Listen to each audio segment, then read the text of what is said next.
Hello વિદ્યાર્થી મિત્રો, good morning. આવી ગયા ફરીવાર આપણે ભેગા થયા છીએ સીડી સર ફિઝિક્સ યુટ્યુબ ચેનલની અંદર. અને આજે આપણે ચર્ચા કરીશું સ્વાધ્યાયના બલ્ક મોડ્યુલસ અને આકાર મોડ્યુલસના દાખલા. સૌપ્રથમ મિત્રો આપણે ચર્ચા કરીએ બલ્ક મોડ્યુલસનો એક ખૂબ જ અગત્યનો ઇમ્પોર્ટન્ટ દાખલો, સ્વાધ્યાય 9.13.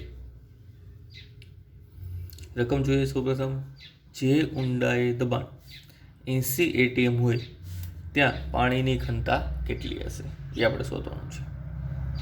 ચલો એક વસ્તુ યાદ કરાવી દઉં જે તમે નેક્સ્ટ ચેપ્ટરમાં 10મા ચેપ્ટરમાં ભણશો. મિત્રો, આ દરિયાઈ સપાટી છે.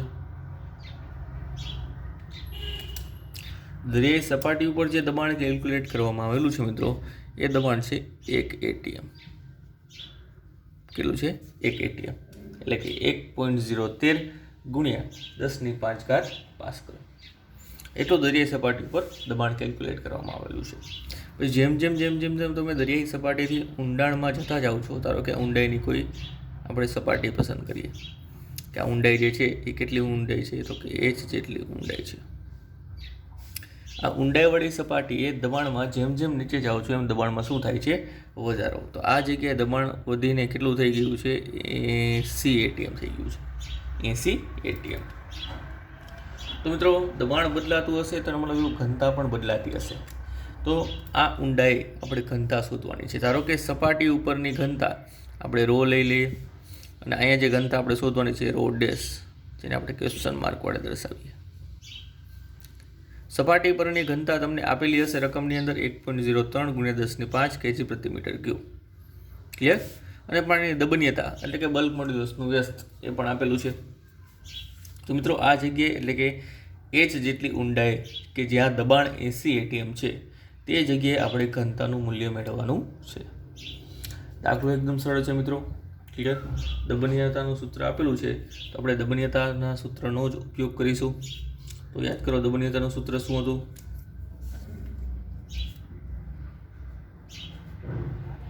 દબનીયતા K ઇઝ ઇક્વલ ટુ 1/બલ્ક મોડ્યુલસ એટલે 1/P.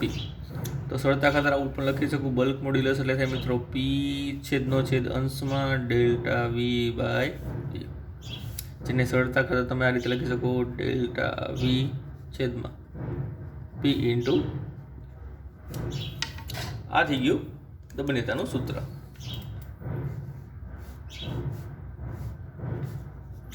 જેને આપણે આપી દઈએ સમીકરણ નંબર 1. તો મિત્રો ખાસ વિચારીશું આમાં ΔV એટલે કે કદમાં થતો ફેરફાર. તો ફેરફાર કઈ જગ્યાએ લેવાનો છે, કોની સાપેક્ષે લેવાનો છે મિત્રો? તો જમીન જે છે અથવા તો દરિયાની ઉપરની સપાટી જે છે મુક્ત સપાટી, એની સાથે આપણે ડિફરન્સ લેવાનો છે. તો ધારો કે આ જગ્યાએ કદ V જેટલું છે અને આ જગ્યાએ પાણીનું કદ V' જેટલું છે. કદમાં ફેરફાર થશે, ઘનતા બદલાશે એટલે કદમાં તો ફેરફાર થશે. પછી 1 કિલોગ્રામ પાણી તમે અહીંયા લ્યો તો એનું કદ V હોય, તો 1 કિલોગ્રામ પાણી તમે જો અહીંયા લ્યો તો તેનું કદ શું હશે? V', કારણ કે ઘનતા શું થતી હશે? બદલાઈ જતી હશે. ક્લિયર? દળ જે છે એ કેવું રહે છે? અચળ રહે છે. આપણે ઉધારીએ બંને જગ્યાએ 1 કિલોગ્રામનું સેમ્પલ લઈને આપણે તેનું કદ મેઝર કરીએ છીએ. તો લખીએ મિત્રો હવે ΔV. V એટલે મૂળ કદ એટલે કે આ જગ્યાએ કદ, સપાટી ઉપર કદ. P એટલે તમને આપેલું છે 80 ATM.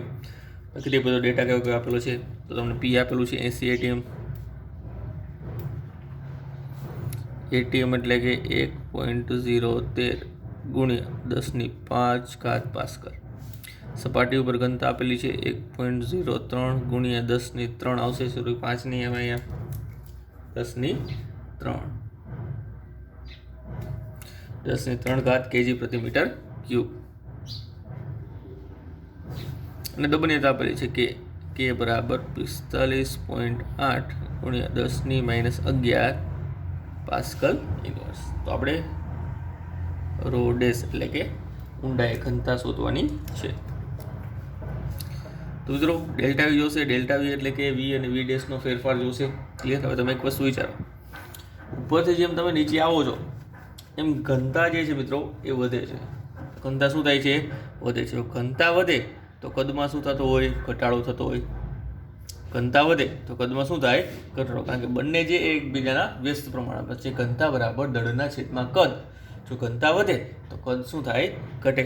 તો લખી દઈએ અહીંયાથી અહીંયા આવીએ તો ઘનતામાં વધારો થાય, જ્યારે અહીંયાથી અહીંયા આવીએ તો કદમાં ઘટાડો થાય. તો પેલા શોધીએ આપણે.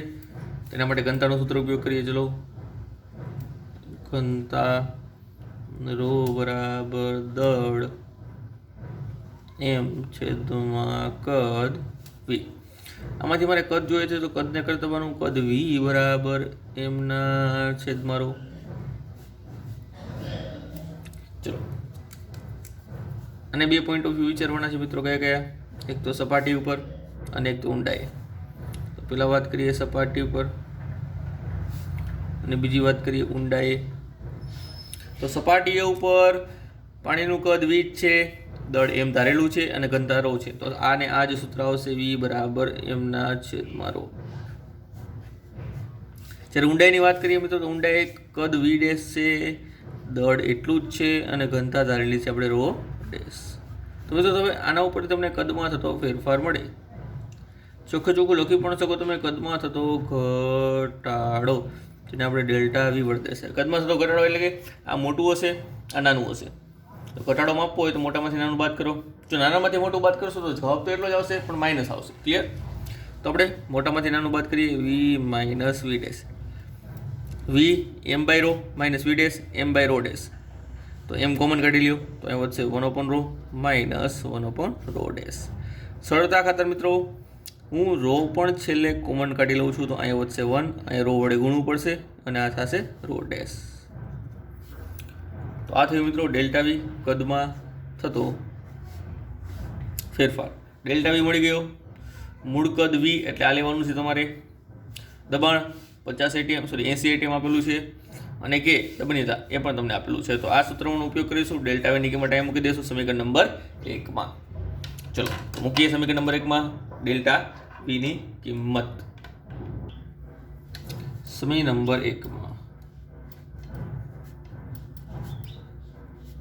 ડેલ્ટા વીની કિંમત મૂકતા સમીકરણ નંબર 1 યાદ કરો. કે બરાબર હતું ડેલ્ટા વી છેદમાં પી ઇન્ટુ વી. ડેલ્ટા વીની કિંમત મૂકી દો એમના છેદમાં રો 1 માઇનસ રો છેદમાં રો ડેશ. પી વી એટલે કે મૂળ કદ લખી શકીએ આપણે એમના છેદમાં રો. તો મિત્રો એક એમના છેદમાં રો અહીંયા, એક એમના છેદમાં રો અહીંયા કેન્સલ થશે. તો અહીં અંશમાં વધશે 1 minus row by row dash. આ પી આની સાથે ગુણાઈ જાય લખી દઈએ આપણે કે પી. આ પદ અહીંયા લઈ આવો તો પ્લસ થઈ જાય રો છેદમાં રો ડેશ. કે પી પેલી બાજુ જતા રહે. ક્લિયર? એટલે માઇનસ થઈ જશે 1 માઇનસ કે પી. હવે રો ડેશને કરતા બનાવીએ તો રો ડેશ બરાબર થશે મિત્રો રો છેદમાં 1 માઇનસ કેપી.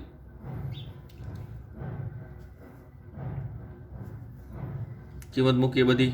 રો એટલે પાણીની ઘનતા એ છે 1.03 ગુણ્યા 10⁻³ છેદમાં 1 માઇનસ કેપી.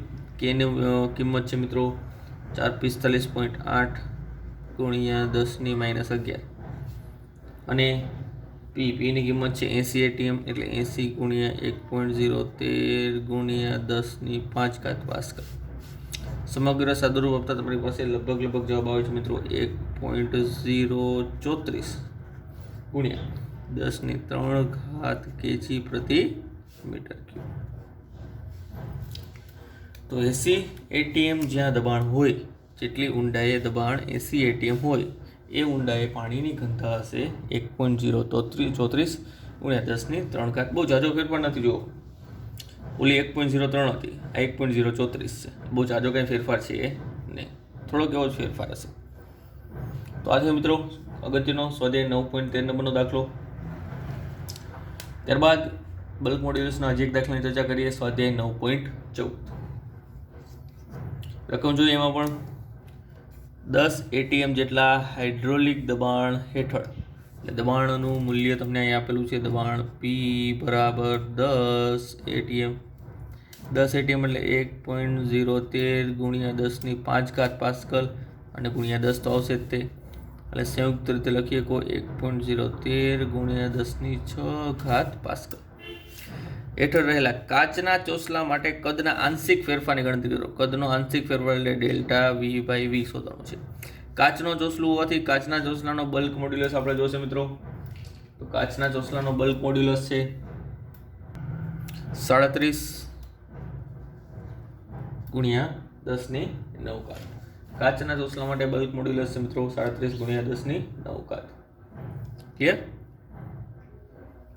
ચલો, બલ્ક મોડ્યુલસનો ઉપયોગ કરવાનો, બાકી તો કંઈ છે નહીં સૂત્રમાં.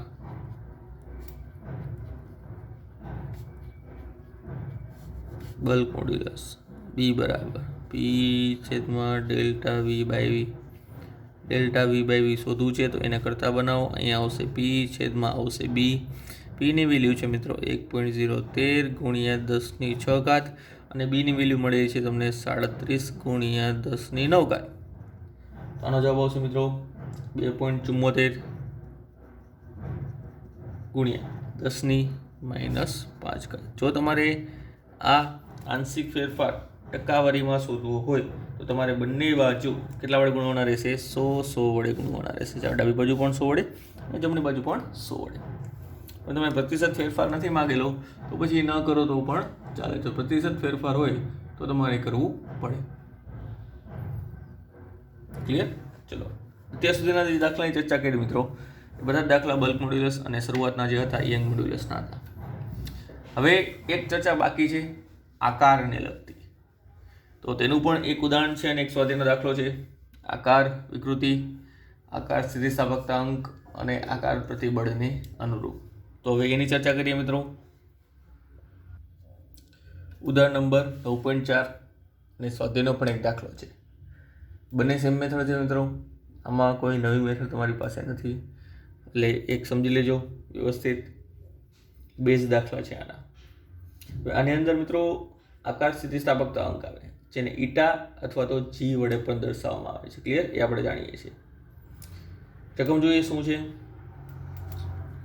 તો કે ભાઈ 50 સેન્ટીમીટર બાજુની લંબાઈ ધરાવતા સીસાના એક ચોરસ ચોસલાની જાડાઈ 10 સેન્ટીમીટર છે. આ સીસાનું એક ચોરસ ચોસલું છે મિત્રો. તેની જાડાઈ જે છે જાડાઈ 10 સેન્ટીમીટર છે અને તેની લંબાઈ કેટલી છે? 50 સેન્ટીમીટર છે. તો લખી દઈએ ડેટા જે આપેલો છે. લંબાઈ આપેલી છે 50 સેન્ટીમીટર એટલે કે 0.5 મીટર. જાડાઈ આપેલી છે 10 સેન્ટીમીટર એટલે કે 0.1 મીટર. તેની પાતળી બાજુ પર, તો મિત્રો આ પાતળી બાજુ થાય અથવા આ પાતળી બાજુ થાય, પણ તમને એક બાજુ ફિક્સ કરેલી હોય તો ઉપરની પાતળી બાજુ પર 9 ગુણ્યા 10⁴ ન્યૂટન જેટલું સ્પર્શીય બળ, આ સ્પર્શીય બળ લગાડવામાં આવે છે, લાગુ પડે છે. તો ચોસલાની નીચેની બાજુ ભોંયતળિયા સાથે જડિત કરેલી હોય, નીચેની બાજુ ફિક્સ કરેલી છે ભોંયતળિયા સાથે, તો તેની ઉપર તરફની બાજુ કેટલી સાંદ્રિત થશે? આપણને ખબર છે કે અહીંયા ઉપર તરફ બળ લગાડો તો પહેલાં એ આ પોઝિશન ઉપર, તો હવે આ પોઝિશન ઉપર આવશે. ક્લિયર? એટલે કે તેનામાં આકાર વિકૃતિ ઉત્પન્ન થશે. તો કેટલી સ્થાનાંતરિત થઈ હશે એ બાજુ એ તમારે શોધવાની છે, એટલે કે ડેલ્ટા એક્સ તમારે અહીંયા શોધવાનું છે. સ્પર્શીય બળનું મૂલ્ય તમને અહીંયા આપેલું છે મિત્રો. Ft = 9 ગુણ્યા 10⁴ ન્યૂટન. ઈટા પણ છેલ્લી રકમ આપેલો છે. આકાર સ્થિતિસ્થાપકતાંક અથવા તો મોડ્યુલસ ઓફ રિજિડિટી પણ કહી શકાય. શોધવાનું છે તમારે ડેલ્ટા એક્સ. ક્લિયર? ચલો, તો ઈટાનું સૂત્ર યાદ કરીએ મિત્રો. તો કે પ્રતિબળના છેદમાં વિકૃતિ આવવાની છે. તો પ્રતિબળ એટલે કે Fના છેદમાં A. F તો છે, એ નથી. એ એટલે શું? તો કે જે બાજુ ઉપર બળ લાગતું હોય એ બાજુનું ક્ષેત્રફળ. હવે મિત્રો ઉપરની જે લંબચોરસ બાજુ છે, આ ઉપરની લંબચોરસ બાજુ, આ લંબચોરસ બાજુ ઉપર બળ લાગે છે, એટલે આ બાજુનું ક્ષેત્રફળ લેવાનું છે. એમાં આ તો 50 સેન્ટીમીટર છે અને આ જાડાઈ જે છે B એ તમને આપેલી છે 10 સેન્ટીમીટર. તો એ થશે ક્ષેત્રફળ 10 ગુણ્યા 50 એટલે 500 સેન્ટીમીટર સ્ક્વેર. પણ એને મીટર સ્ક્વેરમાં કન્વર્ટ કરવું હોય તો 0.05 મીટર સ્ક્વેર. તો આ બંને ઉપરથી તમને શું મળશે મિત્રો? ક્ષેત્રફળ મળશે. ક્ષેત્રફળ A બરાબર L × B એટલે કે 0.5 ગુણ્યા 0.1 એટલે 0.05 મીટર સ્ક્વેર. ચલો, ક્ષેત્રફળ મળી ગયું. એફ આવી ગયો, એ આવી ગયો, ઈટા પણ છે, એચ એટલે તમારે અહીં લેવાનું છે એલ, અને આપણે એચ કહેતા, એચની જગ્યાએ આપણે લેશું એલ. બસ, તો ડેલ્ટા એક્સ શોધવાનો છે. ઉપાડો ઈટાનું સૂત્ર.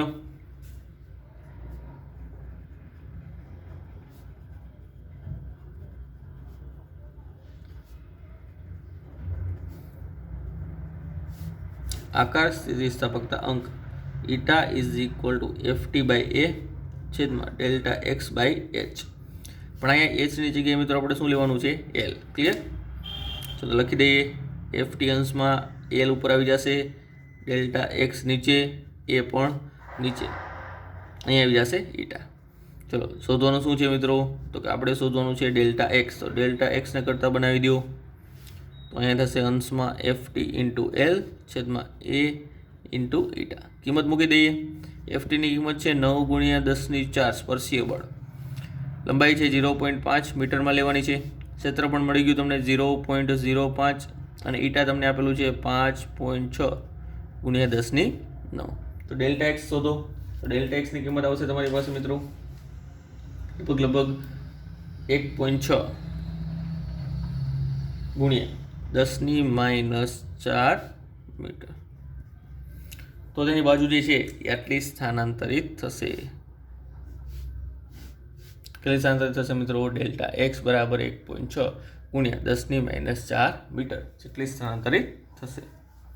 ક્લિયર? ચલો હવે હજી એક દાખલો છે સ્વાધ્યાયનો. સ્વાધ્યાય 9.6, એની પણ ચર્ચા સાથે સાથે કરી લઈએ. રકમ જોઈએ સૌ પ્રથમ. એલ્યુમિનિયમના સમઘનની કિનારી 10 સેન્ટીમીટર, એક સમઘન આપેલો છે મિત્રો. સમઘન એટલે બધી જ બાજુની લંબાઈ સમાન હોય એવો સમઘન. કિનારી 10 સેન્ટીમીટર લાંબી છે, એટલે બધી બાજુની લંબાઈ 10 સેન્ટીમીટર થશે. આ ઘનની એક સપાટી શિરોલંબ દિવાલ સાથે જડિત કરેલ છે. ધારો કે મિત્રો આ શિરોલંબ દિવાલ છે. હવે અહીંયા તમારે સમઘન જે લેવાનું છે એની સમઘનની એક સપાટી અહીં દિવાલ સાથે જડિત કરેલી છે. આ સમઘન છે. 2 ડાયમેન્શનમાં દોરું છું મિત્રો, 3 ડાયમેન્શનમાં નથી દોરતો. ક્લિયર? ચલો ટ્રાય કરીએ આપણે.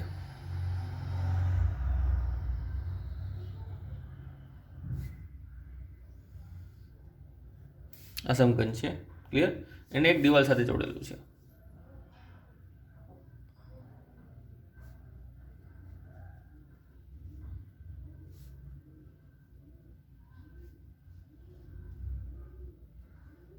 ચલો 3 ડાયમેન્શન થઈ ગયું. એક સપાટી શિરોલંબ દિવાલ સાથે જડિત કરેલી છે. તો આ શિરોલંબ દિવાલ છે. ઊભી દિવાલ એટલે શિરોલંબ દિવાલ મિત્રો. ક્લિયર? હવે શું કરીએ છીએ આપણે? તેની વિરુદ્ધ સપાટી એટલે કે શિરોલંબ દિવાલની વિરુદ્ધ સપાટી એટલે આ છે, આ વિરુદ્ધ સપાટી. વિરુદ્ધ સપાટીએ 100 કિલોગ્રામ દળ જોડવામાં આવે છે. અહીંયા મિત્રો 100 કિલોગ્રામ દળ જોડવામાં આવે છે. જો અહીંયા તમે 100 કિલોગ્રામ દળ જોડો તો mg જેટલું વજન બળ લાગે કે ન લાગે? યસ, શું લાગશે? અહીં mg જેટલું વજન બળ લાગશે. વજન બળ લાગે મિત્રો, તો આ બાજુ જે છે સ્થાનાંતરિત થશે, આ બાજુ જે છે એ ફિક્સ છે એટલે એ નહીં ડગે. તો આ બાજુ સ્થાનાંતરિત થશે એટલે એ હાલમાં આ સપાટી અથવા તો આ બાજુ અહીંયા રહેલી છે સ્થાનાંતર અનુભવીને એ લગભગ આ જગ્યાએ આવશે. એટલે કે આ થોડુંક એવું સ્થાનાંતર અનુભવીને આકાર વિકૃતિ ઉત્પન્ન કરશે. તો અહીંયાથી અહીંયા સુધીનું સ્થાનાંતર છે એને આપણે ડેલ્ટા એક્સ કહીએ છીએ. આ બાજુની લંબાઈ છે એને એલ કીધી હતી. ક્લિયર? આ થીટા કહી દઈએ છીએ. તો શોધવાનું શું છે આપણે? તો એલ્યુમિનિયમનો આકાર મોડ્યુલસ ઈટા પણ આપી દીધો છે. તો આ સપાટીનું શિરોલંબ વિસ્થાપન કેટલું હશે? આ સપાટી જે છે એનું શિરોલંબ વિસ્થાપન એટલે શિરોલંબ કેટલી નીચે ઉતરેલી હશે એ આપણે શોધવાનું છે. ક્લિયર? એકદમ સરળ દાખલો છે મિત્રો, ખાસ ધ્યાન આપજો. સેમ મેથડ છે. ડેલ્ટા એક્સ શોધવાનો છે. તેમાં સમઘનની તમને લંબાઈ આપેલી છે. કેટલી આપેલી છે લંબાઈ? એલ બરાબર 10 સેન્ટીમીટર, 0.1 મીટર. ત્યારબાદ દળ આપેલું છે 100 કિલોગ્રામ. ત્યારબાદ આકાર મોડ્યુલસ આપેલો છે 25 ગીગા પાસ્કલ. મિત્રો ગીગા એટલે 10⁹ પાસ્કલ થાય. ડેલ્ટા એક્સ આપણે શોધવાનું છે. ક્વેશ્ચન એ છે બળ અને ક્ષેત્રફળ ક્યાંથી મળશે? તો મિત્રો બળ અને ક્ષેત્રફળ આ બંને ઉપરથી મળશે, આના ઉપરથી ક્ષેત્રફળ મળશે.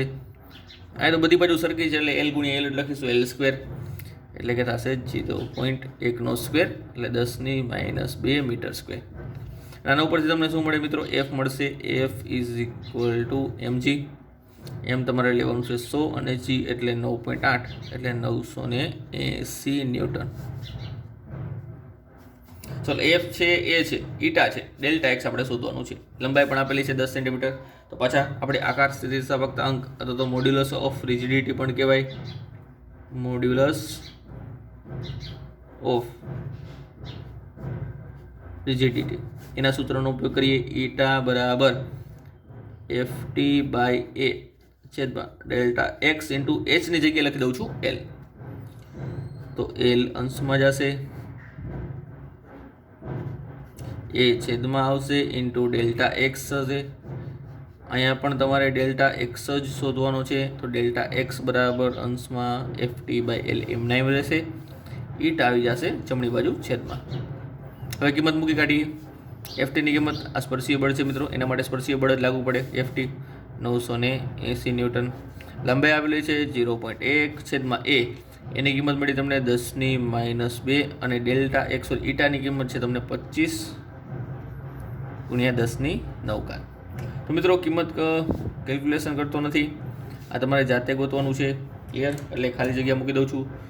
જવાબ જે કે પણ આવે એ થશે તેનું શિરોલંબ દિશામાં વિસ્થાપન. ક્લિયર મિત્રો? તો આ થયા ગણતરીવાળા દાખલાઓની ચર્ચા. આકાર મોડ્યુલસના 2 દાખલાઓ છે, આનાથી વધારે આકાર મોડ્યુલસના દાખલા નથી. ત્યારબાદ 1 થી 2 પોઈન્ટ જે છે થિયરિટિકલ પણ છે, પણ એ બધી ચર્ચા જે મિત્રો આપણે કરીશું નેક્સ્ટ સેક્શનની અંદર. સાથે સાથે એક વ્યવહારિક ઉપયોગિતા છે એની પણ ચર્ચા આપણે કરવાની છે. તો નેક્સ્ટ લેક્ચરની અંદર મળીએ મિત્રો નાનકડા એવા શોર્ટેસ્ટ MCQ ટાઈપ દાખલાઓ સાથે, અને આજે આખા ચેપ્ટર આપણે ભણેલા છે તેની વ્યવહારિક ઉપયોગિતા સાથે.